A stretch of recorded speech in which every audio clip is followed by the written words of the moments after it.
Good afternoon.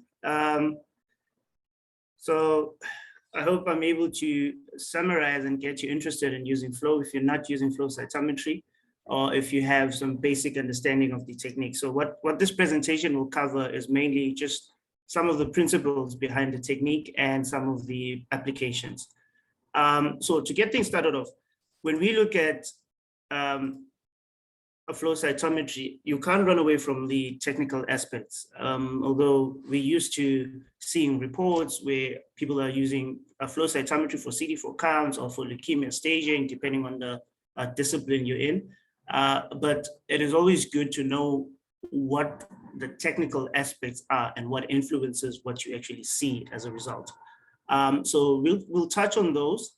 And often when people want to use flow cytometry, they often ask about the types of samples which are suitable.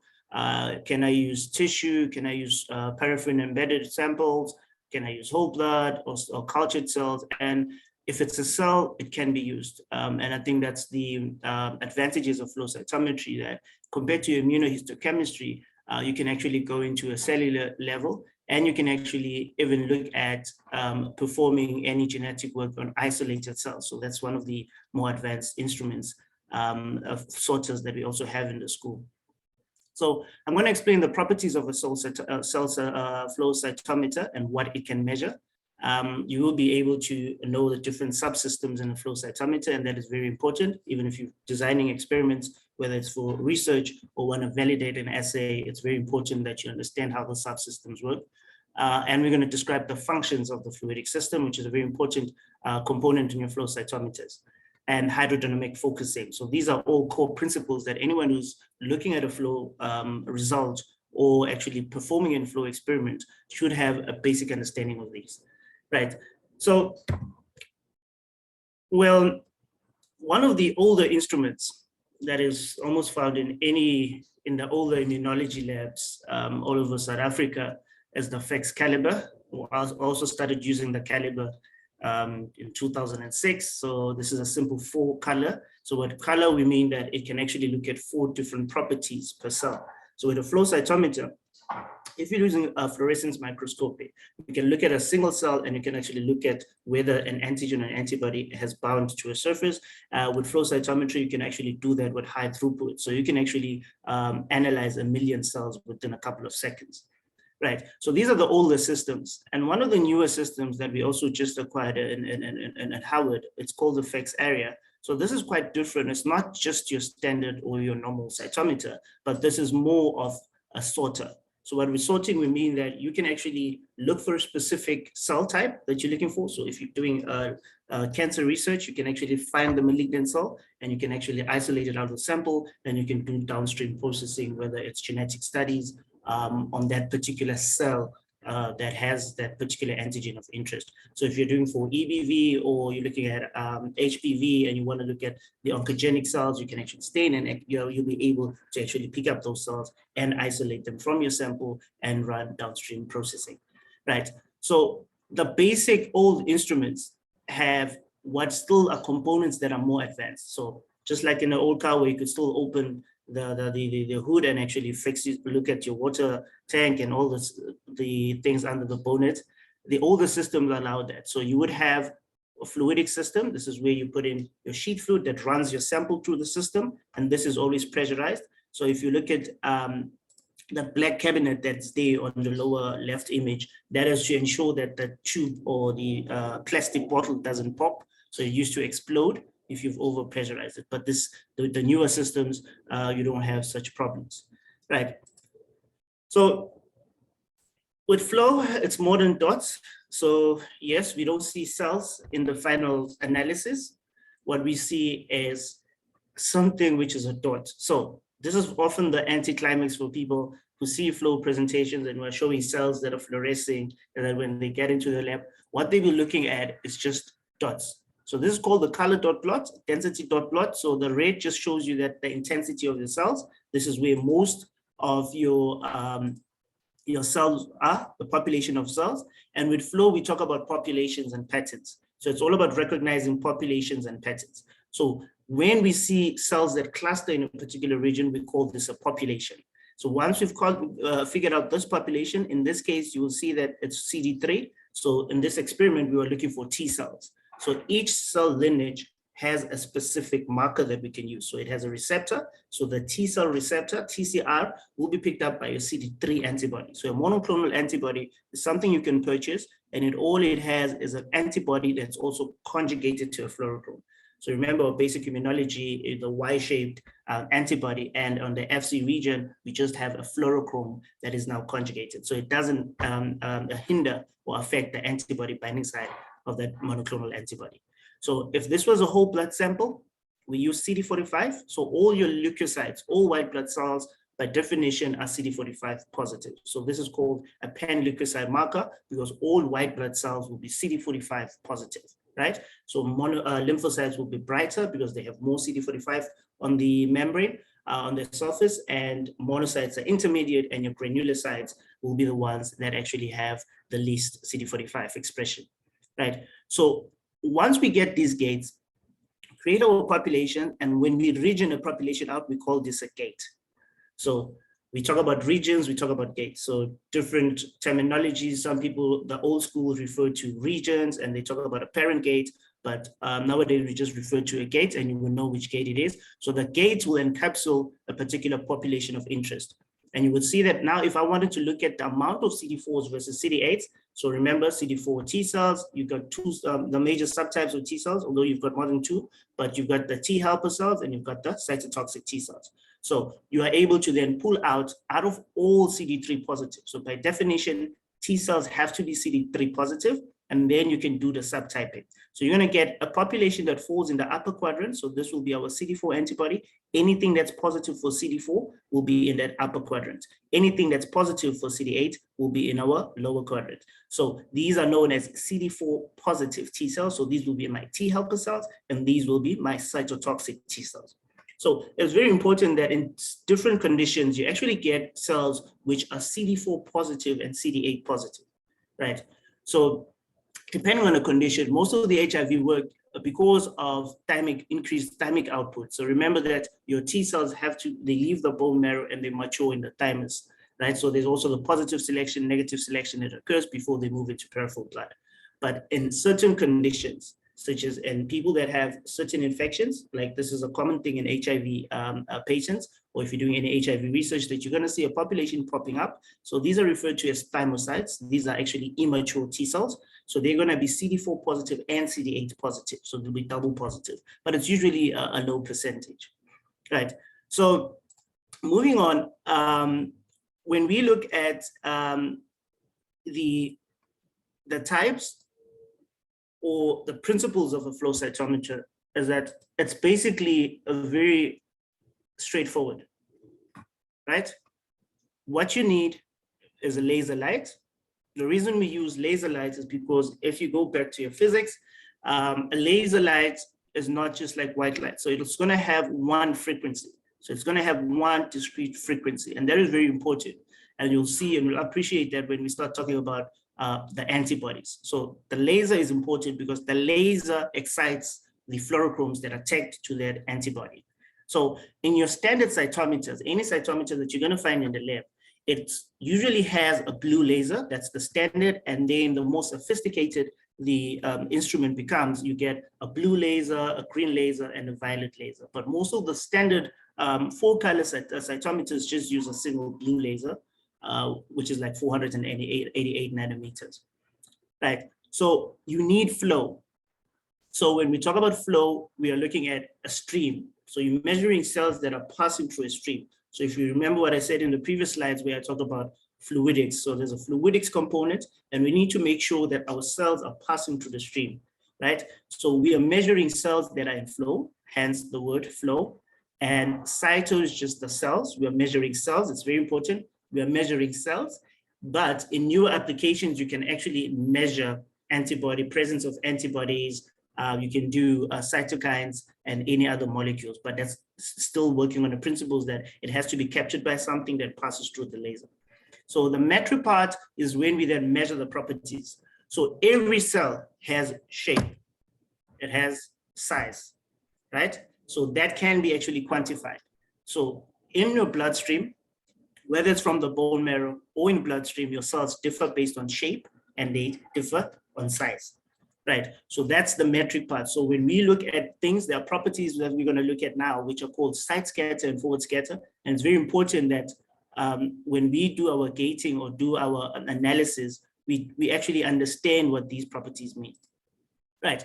So to think of what happens in flow cytometry and what we wish to establish in any sample that we pass, look at a mixture of populations. So in the bloodstream, you've got different types of cells. So please, I hope you guys are not feeling hungry by me showing avocados and the rest, but you have different cells and all these cells have different shape, different texture.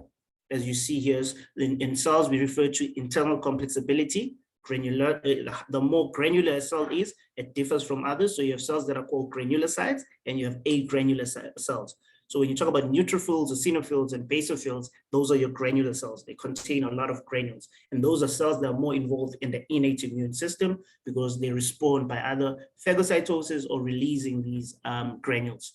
You also have monocytes and lymphocytes. And these are cells that don't have much granules, but they differ based on the size of the nucleus and the cytoplasm. So you have granulocytes, which have granules. They even have a polylobated nucleus. So they have a nucleus that appears to more than one. And then you have cells that have a mononuclear, like your monocytes and your lymphocytes. So they will appear as if they have just a single nucleus. They do have a single nucleus and a scant cytoplasm that has no granulocytes in it. So it's agranular, right? So we run this through a sample, blood sample, mixture of all these cells. And what we want to achieve in our analysis, we want to ensure that our cells cluster based on properties. So we are saying in this mixture, we are supposed to group like for like. So you've got like, everything that has a mixture that has similar shape, it has a similar fluorescence in this case. If it was fluorescing in the yellow spectrum, it's then grouped in that plot. And anything else that has nice spherical shape is grouped in a particular group. So this is what flow tries to establish. And these are the patterns that we then recognize. For instance, if I know that patients that have a certain condition will not have enough monocytes, I know that when I run my sample, it's easy to pick up that, okay, this fits this particular description of a condition where a certain population of cells doesn't cluster where it's supposed to be. And that's basically that. The more patterns you see with flow, the easier it becomes in working out the last outcome, right? So one of the gurus of flow cytometry is Shapiro. He has a very nice index book where it's clinical flow cytometry. So he mentions a lot of clinical methods or applications of flow cytometry, and also has a very detailed explanation of understanding the QC and stuff like that, but we will not cover that here. But what I also like is that he has these laws that he puts in. So basically, there's no magic in flow cytometry. If all the pre-analytical variables haven't been counted for instance, if I want to study T cells and I haven't collected samples that are in an anticoagulant, there's nothing that I can do in the cytometer. So these are all pre-analytical variables that have to be catered for before actually using the instrument, right? So what flow does is that we use the principle of light scattering and emission. We have cells that are actually labeled and they have a tag, and these are then hydrodynamically focused in a fluid and they pass in front of the light source, right? So if you haven't used any other technique that uses a similar principle like your ELISAs, I think the basic principle is that you've got a cell. So if this is my cell of interest, whether it's a cultured cell, whether it's cells from whole blood, from a sample of whole blood, I know that I have an antigen of interest. So if I have an antigen of interest, let's say I want to count CD4 cells, I need to make sure that I have an antibody that is going to pick up the CD4 antigen on these T cells. So this antibody is conjugated with a fluorochrome. So what the instrument sees is that the instrument does not see a cell, but it sees color. And we all understand that color is a particular wavelength. So we know that if it's green, the wavelength of green will be between a particular 560 nanometers to 575 or 80. And you have a filter that's configured to pick up any light source that is within that spectrum of light. And that is then quantified into what you see as a dot. So what I'm saying is that if I have an antigen, a cell, I need to know what is expressed on the cell. So if I want to look at cytotoxic T cells, I need to understand that cytotoxic T cells will have CD8 on their surface, and they will not have CD4. So if I'm in the lab, I use the antibodies. A CD8 antibody has to be able to bind to its target, and as it passes through the instrument, there's going to be a laser source that's going to activate the fluorochrome. So we're not activating the cell, but we're activating the fluorochrome that's conjugated to that cell. And that is the fluorochrome that fluoresces, and then we can quantify. So in other settings, there are indirect methods, but I think with flow, we refer to different types of dyes. So there's a single dye and there's a tandem dye. And later on in the presentation, I'll go through the principles and why we often use tandem dyes and the advantages of using tandem dyes, right? So if this was in your blood cell, in your blood vessel, we've isolated a cell, we've taken the cell, we've put it in a tube, and in the tube, we're using several antibodies. So what you're seeing there is that that's an antibody. So if this antibody is going to pick up all my CD4 cells, it's going to fluoresce in red. That's the fluorochrome. If I'm using CD8, so you can use multiple antibodies in the same sample. So when we say it's a 4-color experiment, what it means is that the investigator or the lab tech has put in 4 different antibodies to pick up 4 different antigens in the same tube. So it's the same sample, simultaneously you can look at 4 different antigens. So with more advanced instruments, you can look at 10, you can look at 32, there's even a 64-color instrument where you can look at 64 different antigens at the same time per individual cells, and you can run more than 1 million cells within 3 minutes, right? So what happens is that the antibody will need to bind to its target. If it binds to its target and if it fluoresces, then we know that, okay, this is a particular cell. So for instance, in this image here, that's the antibody binding site. So it's bound to its antigen, and it also has in the Fc region, it has the fluorochrome, which is conjugated to the antibody. So if this now passes through the laser, I'm going to see fluorescence, which will be green, and that will be picked up. I'm going to get a signal. I'm going to say, okay, in this sample, we actually do have a CD4 cells. If this was a CD4 antibody, or if it was CD8, we're going to say, okay, we are picking up CD8s, and we can look at the percentage in the whole white blood cell population that we've actually enumerated and say this is the percentage of white blood cells, right? Of CD8s or CD4s white blood cells, right? So basically, those are the fundamentals of the technique. And one issue with flow is that it is dependent on pressure on the system. So what we mean by that is that we need to ensure that because we are measuring so many cells at the same time, we need to make sure that each cell is interrogated. So we call this a point of interrogation. So this is where you're going to actually have the laser meeting the cell or exciting the fluorochrome. Because there's so many events happening per second, we need to make sure that it's a single file of cells, and that is actually maintained through the sheet fluid. So each system has a flow rate, a pressure rate, and if you're dealing with larger cells, it's advisable that you can use a higher flow rate because you're going to get less coincidental events, more cells passing at the same time. But if you're using lymphocytes, you can actually go to mid flow rate. And if you're looking at red blood cells or even platelets or microparticles or exomes, then you need to make sure that you're actually running at a low flow rate, right? So you have an orifice. So you're loading a sample through a probe. And what becomes a problem is that if, for instance, you're looking at cells that have been taken out of tissue, disintegrated from tissue, you often have chunks of tissue. So it's always advisable that you need to filter and ensure that you don't clog the system. Because what happens is that in the orifice, if you've got cells that's still a sample that still contains a bit of tissue, you're actually going to clog and you will not be getting any cells flowing through the system. And that is a problem because you then have to open the probe and then you have to decompress, and it's a whole lengthy process. But I think the basic principle that I need to highlight here is that you do not so it's not a suction force that the cytometer applies, and that is very important because if you're going to use an instrument, if you're like sucking through a sample like you would do if some people don't know how to prepare correctly, you're introducing bubbles into the system. So what happens is that because bubbles also have shape, the system will treat a bubble as a cell. So you need to make sure, that's why we talk about depressurizing the system before you use it. So anyone who's using it in the lab often has a startup protocol, a startup procedure that involves several primes or decompressions. And it's because bubbles can be mistaken for a cell. And that becomes a problem if you're doing assays or measuring minimal residual disease, where you really want to make sure that whatever you're enumerating is actually a true cell. Right, so this is called hydrodynamic focusing. So how the system maintains hydrodynamic focusing is that your system, your cells are run through a fluid. So it creates that momentum or velocity at the side of the sample. And what is so genius about this is that that particular equation of that flow rate ensures that there's no mixing between the sample and the fluidics of the instrument. So please don't ask me how the equation works, but it's a very smart equation. It works. It doesn't create any mixing of samples, and that's very important. You wouldn't want to cause contamination of your samples.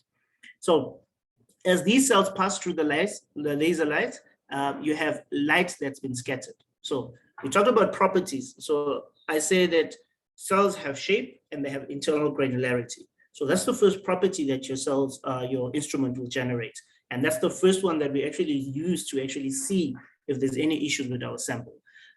So the fluorochromes are then excited, they move to a higher state, and then light is released. So the light that is released is the light that we refer to as fluorescence. So this fluorescence tells us if the antigen is present or is actually absent, whether it's positive for something or whether it's negative.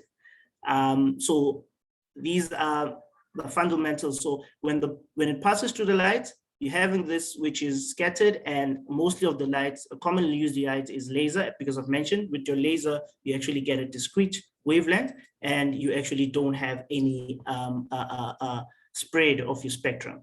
So these are all the other technical things. So what is important is that you need to, what picks up the light. So in that instrument, you have a filter. So the filter is what picks up fluorescence. Filters are configured to pick up this particular wavelength, and then whatever the filter picks up is then sent to a detector. And all instruments differ on the filter configurations, and that is important. So in any instrument, if you are designing your own, it's important that you understand the configuration of the instrument, because certain antibodies might not work. You might think that your population is negative, or there's negative fluorescence coming from a particular sample, whereas it's just a mismatch between antibody, filter, and your detectors in an instrument.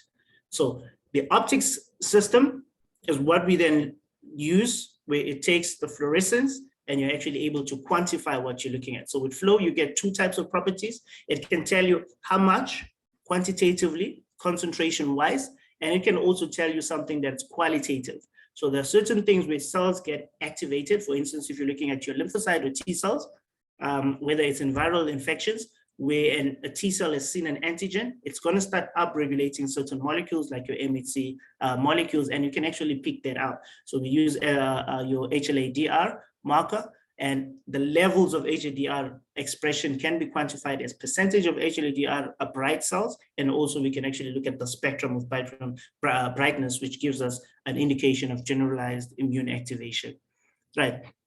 You can actually quantify the amount of cells. So if you want to look at how many CD4 antigens are present in your average T cells, you can actually do that. So you can actually count the amount of antigens that are present there. So those become very important for certain conditions, as if treatment is based on the expression of certain antigens.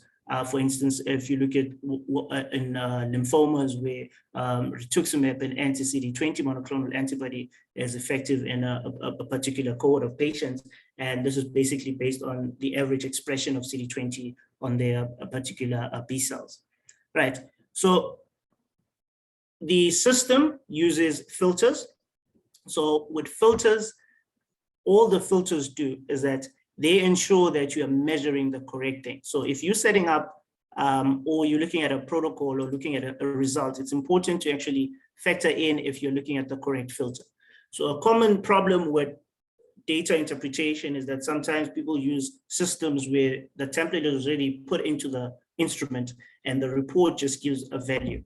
And in certain instances, there's often a mismatch of your filter. And if there's a mismatch between your filter, it means that a particular signal will not pass through. For instance, if I'm setting up a protocol and I'm saying I want to measure expression of CCR5 on T cells, and I've configured my CCR5 marker on a fluorochrome which fluoresces at a wavelength which is lower than 500. If my instrument is configured with a long pass filter only allows fluorescence that is higher than a particular wavelength. So in this case, this instrument will not pick up fluorescence which is less than 500 nanometers in length. And that will just result in me thinking that there's actually no expression. So these are all key concepts, right? So each cell has forward scatter. So with forward scatter, we're looking at size. So as it passes through the cell, the laser, it generates forward scatter. So this is where you start. In any analysis that you do, it's important that you look at the forward scatter properties because those can tell you whether there's something with the sample or something with prep that hasn't gone right. So forward scatter is important. It gives me the size of my cells. So lymphocytes are smaller based on size. Monocytes are intermediate and granulocytes are bigger in size. So if I'm looking at the forward scatter parameters that I'll know, and I know that my red blood cells and my platelets are the smallest. So in peripheral blood, it's in that manner. So if you're using cells that are actually taken from tissue, then you are going to have issues because you know that the shape of some of these cells change as they move into tissue. So you would probably need to have an understanding of what diameter of your cells that you're looking at. And that is important so that it orientates, you get orientated into where you should be focusing with your gating. Side scatter. So side scatter is a second property, and this has got nothing to do with fluorescence. So people talk about compensation as a problematic thing when it comes to flow. Don't believe them. Things are much more easier now with the new automated way of doing autocomp. It gets more complicated as more fluorochromes are added. But I think when you talk about forward scatter and side scatter, it has got nothing to do with fluorescence. This is just scatter. So you actually have your laser moving inside the cell. So the complexity, we refer to this as internal complexability. So this is a good measure of what's happening intracellular. So if there's more intracellular inclusions, you're going to get more light that's been scattered. So we call this a high side scatter. You're going to get more side scatter. And cells that have granules actually have a higher side scatter. So if you talk about granulocytes, if you talk about neutrophils, basophils, eosinophils, they actually have more side scatter. So they will cluster up at a higher range of side scatter. So cells that are agranular, like your monocytes, your lymphocytes, will have a low side scatter. So we define them as low side scatter based on granularity. Right. So once you run through the instrument processing is one process, and what we were looking at is the final signal that we have there, where you're looking at a dot, which tells you several clutter of samples and what that actually means. So these are all technical things. They're good to know, but don't really interfere with the interpretation of results, right? So one important thing is that in analysis, when you look at fluorescence, it's always important that we use log amplification. Anything that's picked up by a PMT, a photomultiplier tube, which is what we use for fluorescence. So if you're looking at someone giving you a scatter plot for CD4, CD8, or whatever it is, make sure that the scaling is correct, because fluorescence has a bright spectrum, and if you've not scaled it correctly, your signal or your positive cells might be out of scale, and it might appear that there's no cells detected at all, right?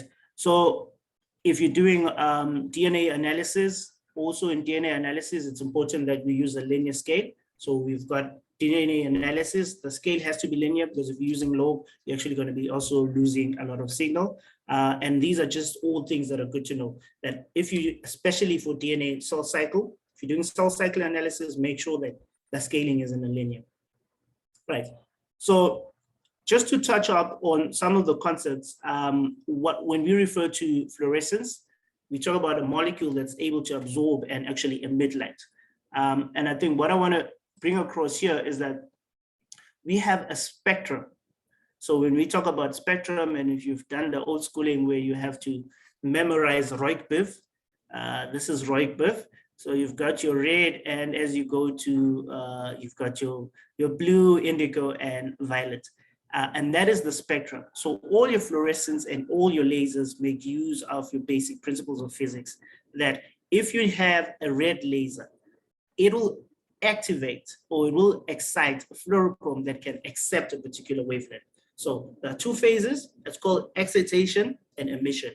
So emission follows rapidly. So we've got the fluorochrome, it's been able to absorb that particular energy, it moves to a higher state, and then it falls to ground. So remember the conversion of energy.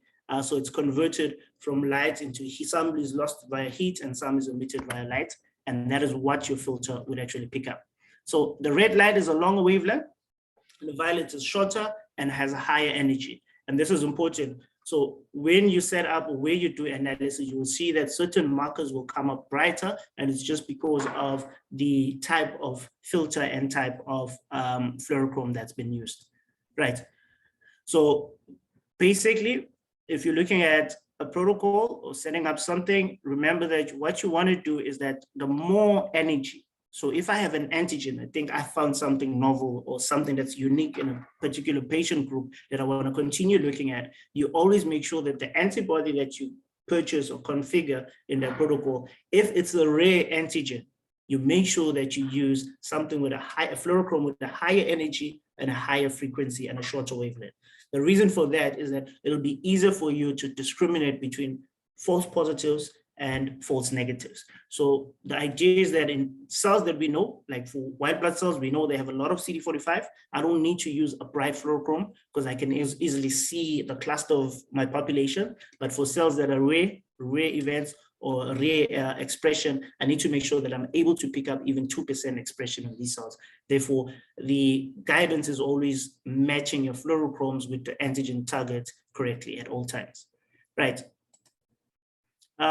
So we use single dyes and tandem dyes. And I think the difference between the single dye is that the older systems just have one dye. So you'll have FTSE, where FTSE is your standard. It's a single dye. In a tandem dye, you have one fluorochrome that activates another.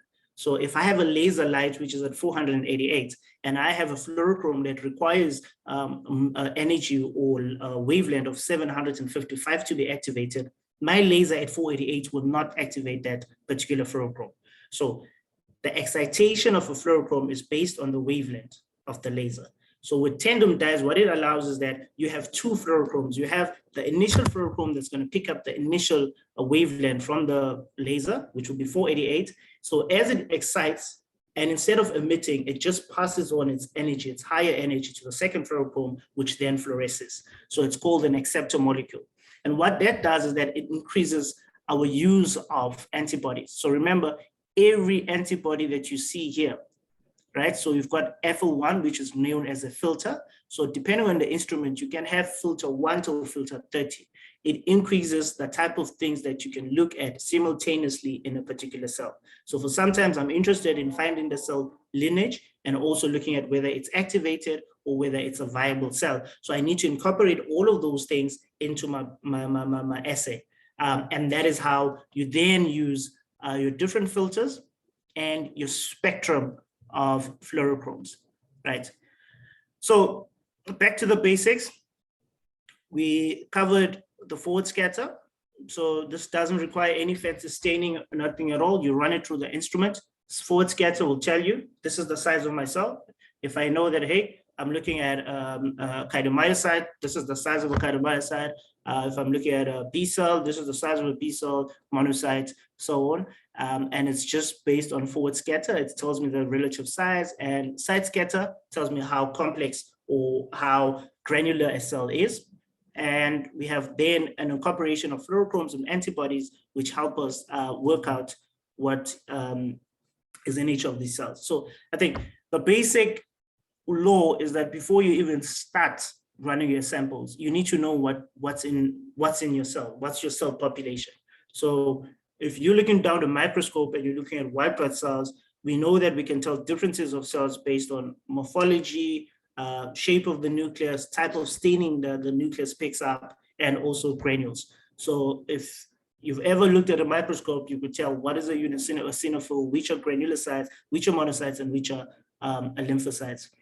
And with flow, you can then now use the properties of those cells and look at them on a bivariant gate. So a bivariant plot.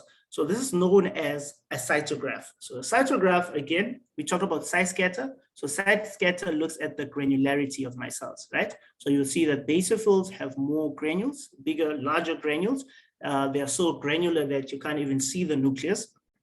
You have eosinophils, again, so they do have a bit of granules, intermediate number of granules, and you have your neutrophils. And based on the site scatter, you will see that they actually fall. So there might be a bit of overlap. So there are specific monoclonal antibodies that you can use to pick up the neutrophils, like CD16 for neutrophils.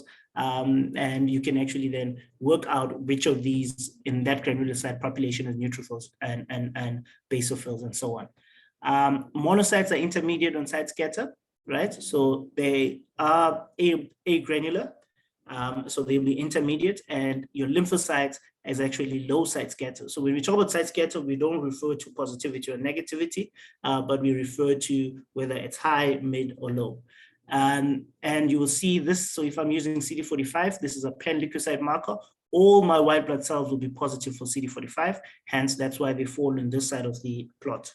Right. So I need to know what my cells are. I need to understand where my cells fall. So just like in a microscope, I need to find the field. So once I found my field, I found my leukocytes, I'm looking at all the different antibodies, antigens presented, and then I can move on into analysis. And I think one other useful thing with flow is that in this schematic, you will see that even with the light scattering properties, you can actually see cell depth. Remember what happens to cells as they become apoptotic, they're going to shrink, and then they're going to have a lot of condensation of your different organelles in the cell, and that falls into a dead scatter gate. That's a debris gate. And as they become bigger cells, whether it's activation, they become more granular, because as there's the membrane blebs that are falling inside in a particular cell, these are picked up as more scatter. Right. So the way we look at things, there's negative and there's positivity, and it's based on how you've set. So if I'm looking at FITSI, I will set the instrument in a histogram. If it's dim, we call it negative. And if it falls within a particular scale, and this is all set using controls, then we know that it's positive. So I then do my gating. So when they refer to a gated plot, that will show me a percentage of positive cells, and depending on the marker. So if this was CD8, anything that will fall on this histogram would mean that this is CD8 positive, and this will be CD8 negative. And I would then have to look at whether this is also CD4 positive or not, right? So at the end, this is what it looks like. So you've got different populations that you can pick up based on side scatter, forward scatter, and they have different fluorescence properties because of antigens that they actually have on their membrane, and you can interrogate that. And with your normal CD4, CD8 gating is that if you gate on a lymphocyte population, this is based on forward scatter, side scatter. So what you're interested in is your lymphocyte population. So one other important thing when it comes to CD4 gating, and it's been a problem when you're trying to enumerate CD4 cell counts, is because monocytes also do express very low levels of CD4. And if the gates are not set correctly, you might be also incorporating a bit of monocytes. And obviously that will then also affect the overall absolute count, CD4 count.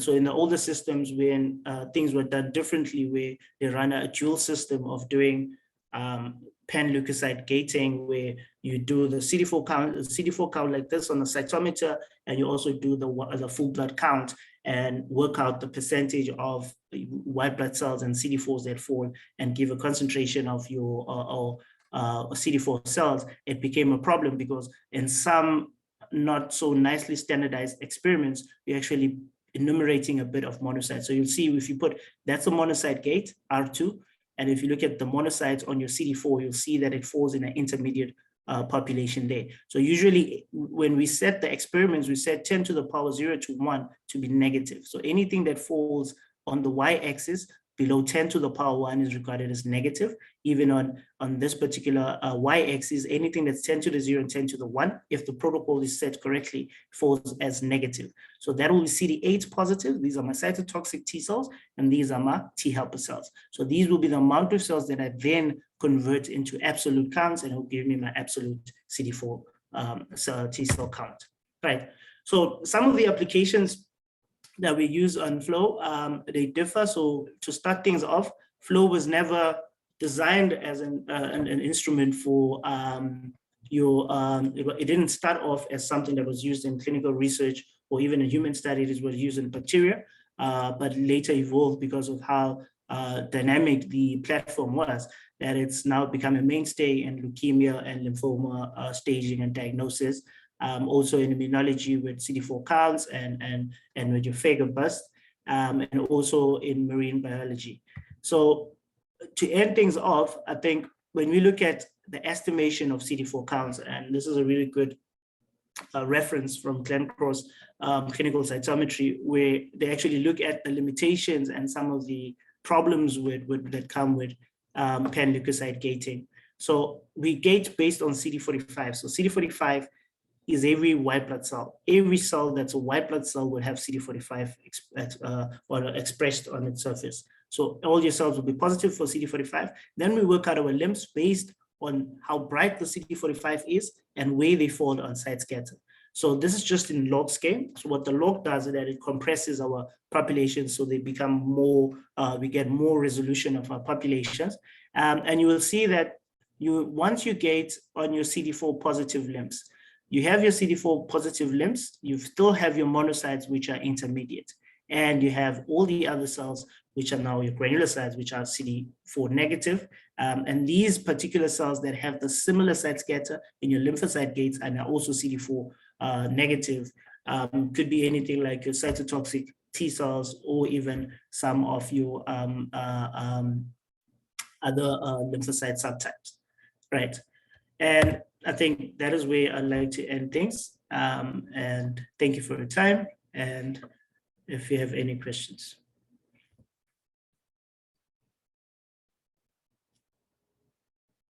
Okay, thank you, Prof. That was an excellent presentation. We now leave the floor open for any questions or comments.